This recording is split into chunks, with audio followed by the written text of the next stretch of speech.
Alam mo ba na ang lahat ng gusto mo ay umiiral na ngunit nasa maling frequency ka lamang upang makamit ito? Mukhang nakakabaliw, alam ko.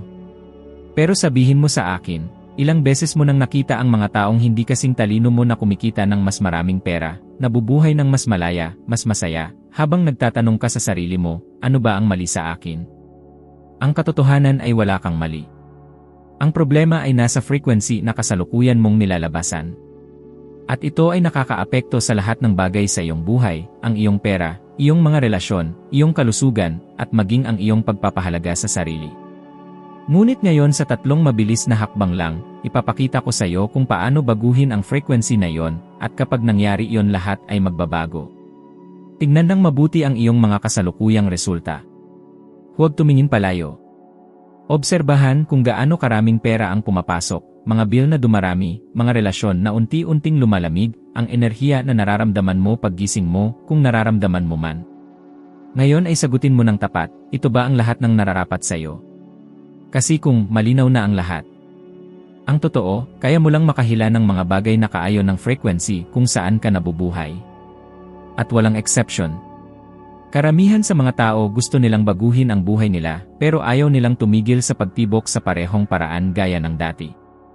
Palaging negatibo ang iniisip nila, nagsasalita tungkol sa kakulangan, nagrereklamo tungkol sa gobyerno, trapiko, inflation, o boss. Pero hindi sila humihinto kahit isang segundo para mag-isip, paano kung ang problema ay ang mental na estasyon kung saan ako nakasentro?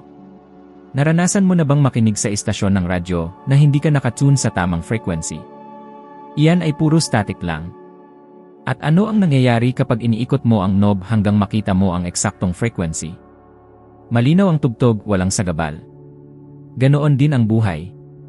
Ang mga resulta na gusto mo ay nandyan na, pero tumutugtog sa ibang frequency. Hindi mo maririnig ang tagumpay kung nakatune ka sa frequency ng frustration.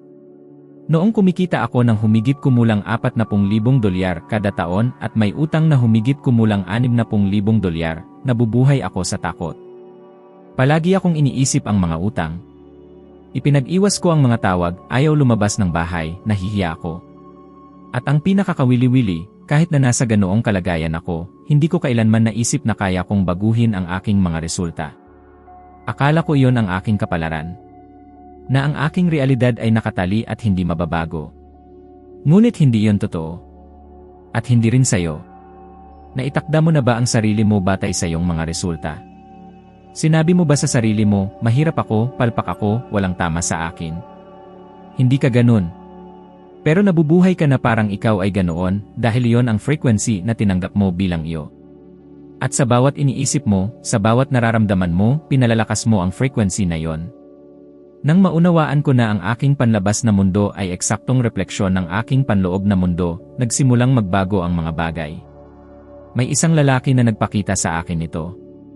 Sinabi niyang tingnan ko ang aking mga resulta, ang aking kinikita, kalusugan, at antas ng kaligayahan, at tinanong niya, ito ba ang gusto mong patuloy na hawakan? At labis akong naapektuhan nito. Hindi dahil siya ay sumigaw, kundi dahil ipinakita niya sa akin na lahat ng iyon ay refleksyon lang ng maling frequency kung saan ako nakulong. Parang natanggal ang tali sa aking mga mata. At nagsimulang malinaw kong maunawaan kung paano gumagana ang buhay. Ang frequency na nilalabasan mo ang tumutukoy kung ano ang iyong hinihila. At ang tanging paraan upang baguhin ang iyong mga resulta ay ang baguhin ang frequency na iyon. Ngayon, maaaring iniisip mo, pero Bob, paano ko malalaman kung anong frequency ako? Madali lang. Tingnan mo ang iyong mga resulta. Hindi sila nagsisinungaling. Maaaring sabihin mong gusto mong yumaman, ngunit kung patuloy kang naglalabas ng takot, pagdududa, at pagkakasala, nakatutok ka sa kakulangan. At ang kakulangan ay patuloy kang tatawagan araw-araw. Masakit ba itong tanggapin?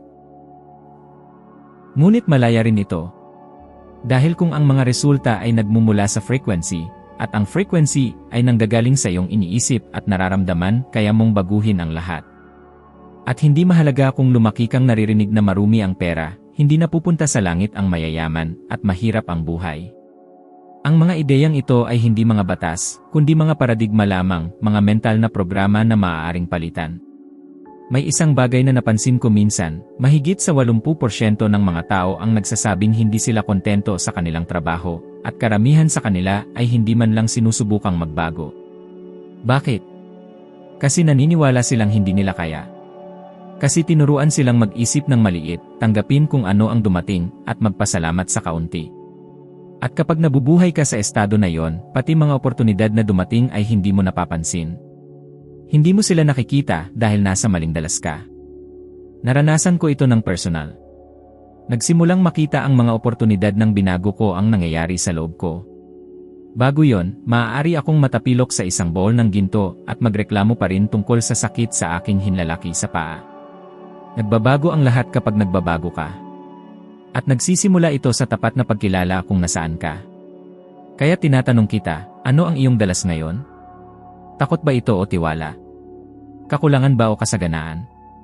Pagkakasala ba o karapat-dapat? Bigyang pansin ito.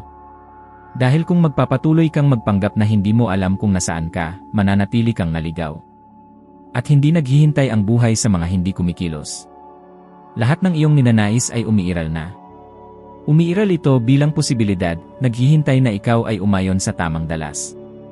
At ito ang pinakamahirap na bahagi para sa karamihan ng tao, ang maintindihan na hindi sapat ang basta pagnanais lamang. Kailangan mong maging kaayon ng iyong nais. Kailangan mong maging isa rito.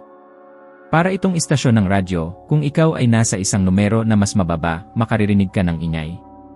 Isang numero na mas mataas, ingay pa rin. Ngunit kapag tama ang iyong dalas, malinaw ang musika. Ganon din ang tagumpay. Nais mo ba ng isang malusog na relasyon? Isang maayos na buhay pinansyal? Isang katawan na puno ng enerhiya? Bawat isa sa mga resulta ay tumitibok sa isang tiyak na dalas. At ang tanong na dapat mong itanong sa iyong sarili ay hindi paano ko ito makakamtan, kundi paano ako magiging ito. Dahil ganito ito gumagana. Hindi mo hinahatak ang iyong nais. Hinahatak mo kung sino ka. At kung gusto mo ng isang bagay na wala ka pa, ibig sabihin ay hindi ka pa kaayon nito. Nalilito ang mga tao na iniisip na kailangan lang nilang magtrabaho ng mas marami, maghintay ng oportunidad, o may dumating na tutulong sa kanila. Ngunit mali ang tinitingnan nila. Ang hinahanap mo ay hindi nasa labas. Nasa loob mo. At lumilitaw lamang ito kapag binago mo ang iyong panloob na kalagayan. Naalala ko ng eksakto kung paano binago ng prinsipyong ito ang aking buhay. Nagsimula ang lahat sa isang card. Isang simpleng piraso ng papel kung saan isinulat ko ang isang pangungusap, ako ay kikita ng 25,000 piso. Para sa marami, parang isang pantasya yon. Para sa akin din hindi talaga ako naniwala doon. Ngunit ginawa ko pa rin dahil may isang taong alam ng higit pa kaysa sa akin ang nagsabi, basahin mo ang card na ito araw-araw. Sa umaga. Bago matulog. Sa tuwing may isip mo. Isipin mo ito palagi. Isipin mo kung paano ito magiging. Sa simula, parang kabalbalan ito. Ngunit nagpatuloy ako. Binabasa ko, inuulit, ini-imagine. At nagsimulang mangyari ang isang bagay. Nagsimulang magbago ako sa loob. Nagsimulang mag-isip na parang isang taong kikita ng halagang iyon. Nagsimulang kumilos ng ganoon. Nagsimulang makita ang mga oportunidad na dati ay hindi ko napapansin. Hindi dahil hindi sila umiiral noon, kundi dahil iba ang aking dalas. Nakatuon ako sa takot, pagdududa, utang. At lahat ng nakikita ko ay higit pang kakulangan. Nang binago ko ang aking nararamdaman, nagsimulang magbago ang lahat sa paligid ko. Ganito ako nakarinig ng isang tao na nagsabing kumikita sila ng magandang pera sa paglinis ng mga sahig. Dati, hindi ko yon papansinin. Ngunit noong mga sandaling iyon, bukas ang aking isipan.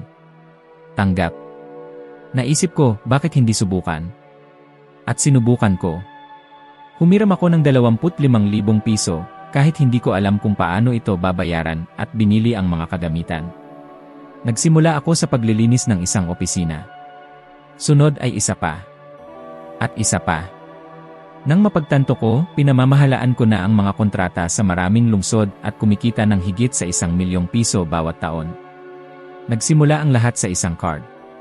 Nagsimula ang lahat sa isang ideya na paulit-ulit na itinanim at pinagyaman araw-araw. At ito ang kailangan mong gawin. Hindi sapat na isang beses mo lang hilingin ang isang bagay at pagkatapos ay magreklamo ka na naman sa buhay. Hindi sapat na mangarap ka ng mas maraming pera kung ang iyong pag-iisip ay nananatiling nasa, wala ako, mahirap ito, imposible ito. Dahil hanggat yan ang iniisip mo, mananatili kang malayo sa iyong ninanais. Kaya naman, bibigyan kita ng isang hamon ngayon. Sa loob ng susunod na 3 araw, isulat mo sa papel ng eksakto kung ano ang gusto mo. Maging tiyak. Kung pera ang gusto mo, isulat ang halaga.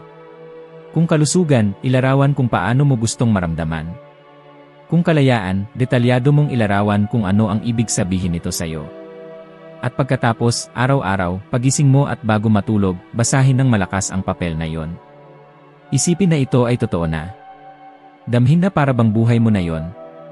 Maaaring isipin mo na ito ay masyadong simple.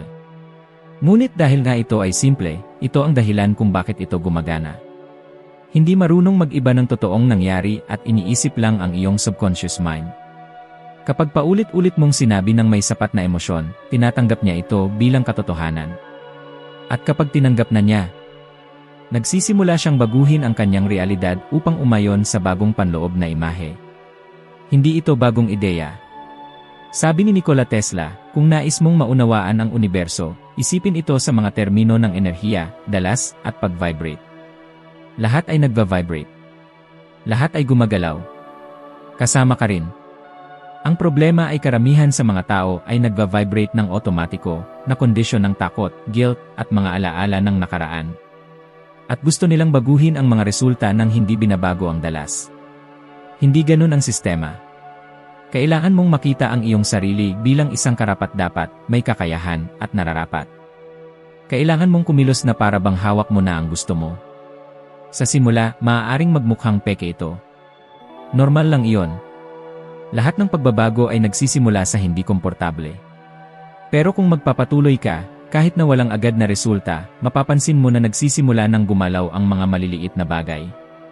Makakatagpo ka ng isang tao na magtuturo ng daan. May ideyang biglang lalabas mula sa wala.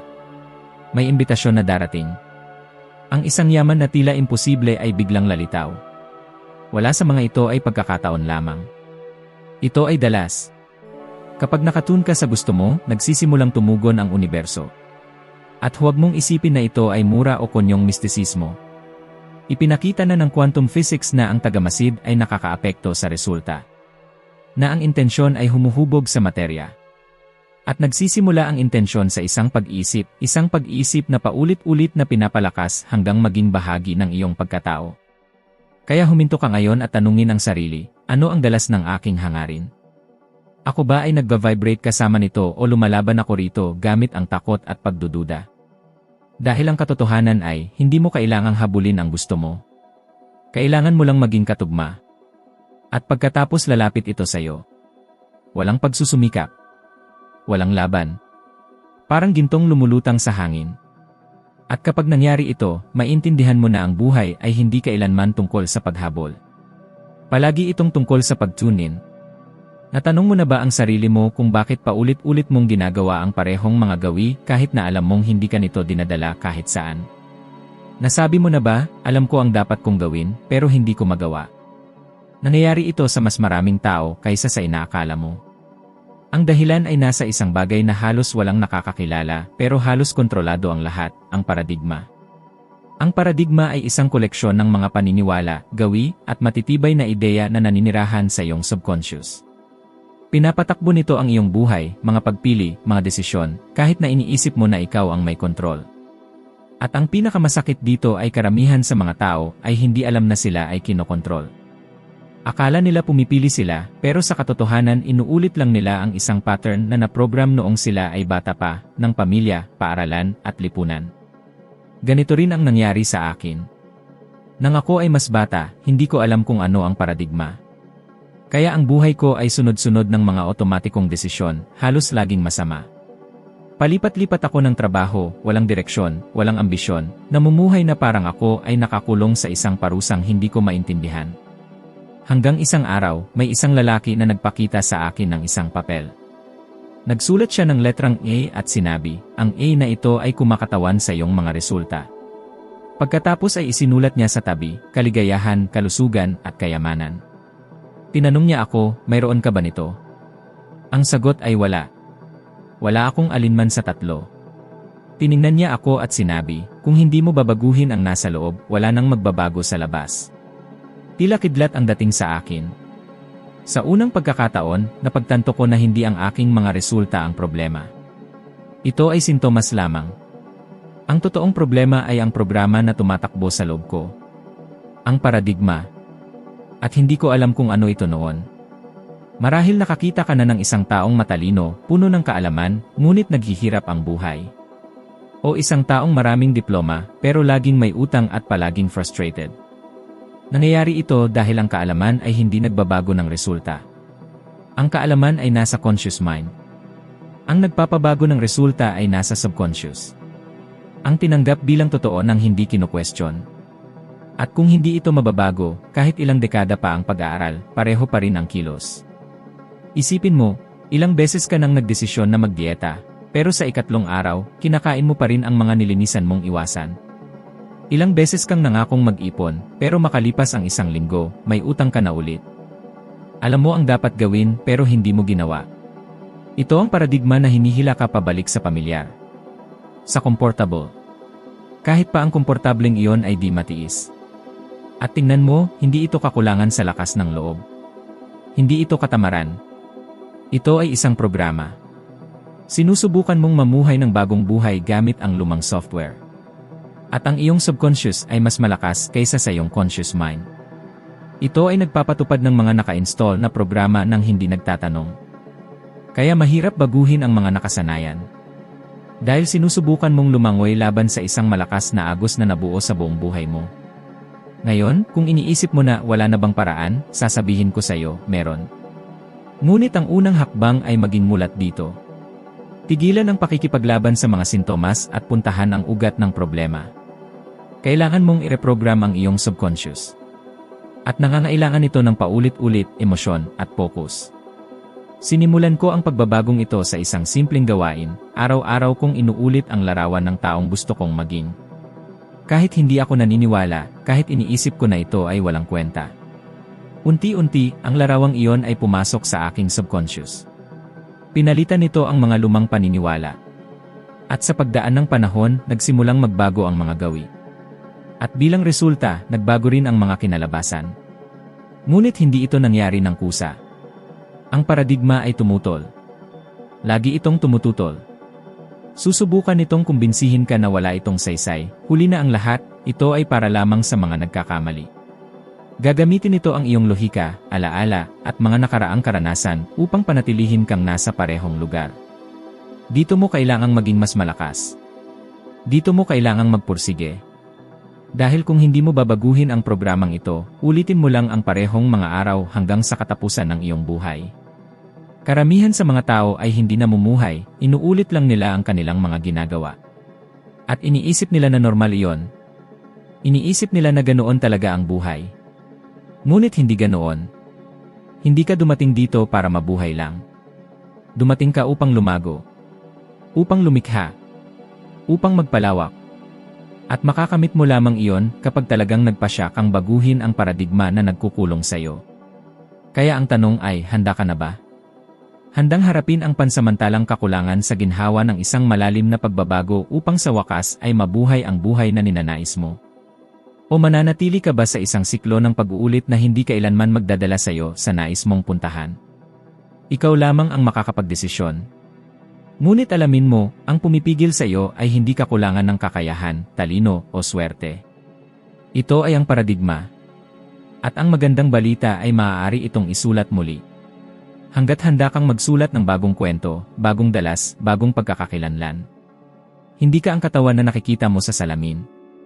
Hindi ka ang pangalang ibinigay sa iyo, ni ang mga kwento na sinabi sa iyo tungkol sa kung sino ka o kung sino ang dapat mong maging.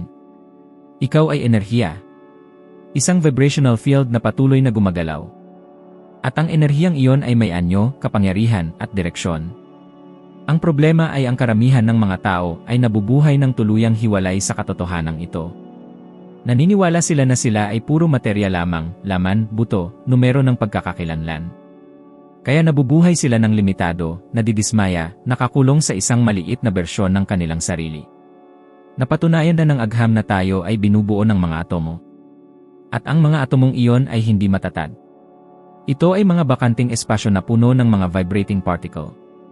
Kapag tiningnan mo ang iyong kamay, tila matatag ito. Ngunit sa katotohanan, ito ay isang densified vibrational field sa isang frequency na kayang makita ng iyong mga mata. At ang pinakakahanga-hanga, ang mga atomong ito ay patuloy na nagbabago, palaging nagpapalitan ng enerhiya sa paligid nila. Sa madaling salita, ikaw ay isang bukas na sistema, hindi sarado. Palagi kang naguhubog, palagi kang muling lumilikha ng iyong sarili. Ngunit sa anong basehan ka muling lumilikha? Sa basehan ng imahe na hawak mo tungkol sa iyong sarili. Kung ang imahe na dala mo ay kakulangan, guilt, limitasyon, iyon mismo ang vibration na iyong pinapalabas. At iyon din ang iyong naakit pabalik. Hindi tumutugon ang universo sa sinasabi mong gusto mo. Tumatugon ito sa kung sino ka sa esensya mo. Tumatugon ito sa iyong vibration. Kaya maraming tao ang nagsasalita tungkol sa kasaganaan, pero nabubuhay sa kakulangan. Kasi sila ay bumibigay ng vibration ng pagdududa, takot, at hindi pagkakaroon ng karapat-dapat. At tumutugon ang universo, sige, narito pa ang higit pa sa nararamdaman mo. Ngunit kapag binago mo ang vibration, nagbabago ang lahat. At para doon, kailangan mong maunawaan ang kapangyarihan ng isipan. Ang iyong isipan ay hindi lang nasa loob ng iyong ulo. Nasa buong field mo ito. Isa itong malikhaing kasangkapan na direktang konektado sa pinagmumulan ng enerhiyang sumusuporta sa lahat ng umiiral. At kapag naintindihan mo kung paano idirekta ang kapangyarihang ito, nagsisimula kang malay na likhain ang iyong realidad. May isang kasabihan si Ralph Waldo Emerson na nagsasabing, gawin mo ang bagay at magkakaroon ka ng kapangyarihan upang gawin ito. Mukhang isang paradox, pero ito ay isang malalim na katotohanan. Hindi mo nakukuha ang kapangyarihan bago ang aksyon. Dumarating ang kapangyarihan kapag nagpasya kang kumilos. At ang desisyong iyon ay kailangang gawin ng may kalinawan, katatagan at presensya. Kapag nagpasya ka ng isang bagay ng buong puso at kaluluwa, pumapasok ka sa dalas ng realidad na yon. At kapag nasa tamang dalas ka, nagsisimulang makaakit ang realidad na yon sa iyo. Ganito ko binago ang aking buhay. Hindi ito swerte. Hindi ito kapalaran lamang. Ito ay desisyon. Ito ay focus. Ito ay pagkakaugnay. Nagdesisyon akong mabuhay ng may layunin, natutulungan ang iba na maabot ang parehong kapangyarihan. At hanggang ngayon, pagkatapos ng maraming dekada, nananatili akong matatag sa landas na ito, hindi dahil madali ito, kundi dahil ito ay totoo. Nakikita ko ito araw-araw. Sa aking sarili. Sa aking mga estudyante. Sa mga ordinaryong tao na binago lang ang paraan ng kanilang pagtingin sa sarili. Karamihan ay nabubuhay na parang mga bituing kasama sa kanilang sariling kwento. Dumadaan sila sa araw na parang sila ay nakatulog o tulala. Gumigising, nagtatrabaho, nagbabayad ng mga bayarin, natutulog, at inuulit-ulit. Naghihintay na may magbago sa labas. Pero walang magbabago sa labas hanggat hindi nagbabago ang nasa loob mo. Hindi ka nilikha upang maging isang supporting character lamang. Ikaw ang bida. Ikaw ang direktor. Ikaw ang manunulat ng kwento. At ang tanging bagay na naghihiwalay sa iyo sa buhay na gusto mo ay ang dalas kung saan ka nag-vibrate. Ngayon, upang mabago ang dalas na ito, kailangan mong itigil ang pagtutok lamang sa nakikita ng iyong mga mata. Dahil ang mga mata ay nagpapakita lamang ng mga bagay na nalikha na. Hindi nila ipinapakita ang mga bagay na maaaring malikha. Para dito, kailangan mong gamitin ang ibang uri ng paningin, ang imahinasyon, ang intuisyon, ang persepsyon. Ito ang iyong mga mas mataas na kakayahan. At kung hindi mo ito gagamitin, sinasayang mo ang pinakamakapangyarihang yaman na nasa iyo. Karamihan ay tinuruan na mabuhay gamit ang mga pandama, makita, marinig, mahawakan. Ngunit ang mga pandama na ito ay kinukumpirma lamang ang mga bagay na umiiral na. Wala silang kapangyarihang lumikha. Ang lumilikha ay ang isip. Ang imaheng pinanghahawakan mo sa loob mo. At ang imaheng ito ay kailangang alagaan ng may intensyon, consistency, at emosyon. Kailangan mong isipin kung paano maging gising araw-araw ng may kapayapaan. Kung paano sumakay sa iyong bagong sasakyan. Kung paano tumingin sa bank statement at makita ang halaga na iyong pinapangarap. Ngunit hindi lang basta isipin mo ng may pakiramdam, maniwala, magpasalamat na parang totoo na ito. Dahil energetically, ito ay totoo na. Sabi ni Einstein na ang imahinasyon ay mas mahalaga kaysa kaalaman. At alam niya ang kanyang sinasabi. Dahil ang imahinasyon ang nagtatanim ng binhi ng bagong realidad. Ito ang sumisira sa mga pattern. Binabago ang vibration. Inililipat ka mula sa kung nasaan ka patungo sa kung saan mo gustong makarating. At kung mahirap pa ring paniwalaan ito, tanong ko sa'yo, ilang beses ka nang nakaramdam na mangyayari ang isang bagay bago mo pa ito makita? Ilang beses ang iyong katawan ay tumugon sa isang kaisipan na parang totoo ito? Takot, alaala, hangarin? Ito ang patunay na hindi nagkakaiba ang isip ng tunay sa imahinasyon. Kaya bakit mo patuloy na pinapakain ang mga takot, trauma, at kawalan ng pag-isip kung magagamit mo naman ang parehong mekanismo upang lumikha ng kagalakan, kasaganaan, at tiwala?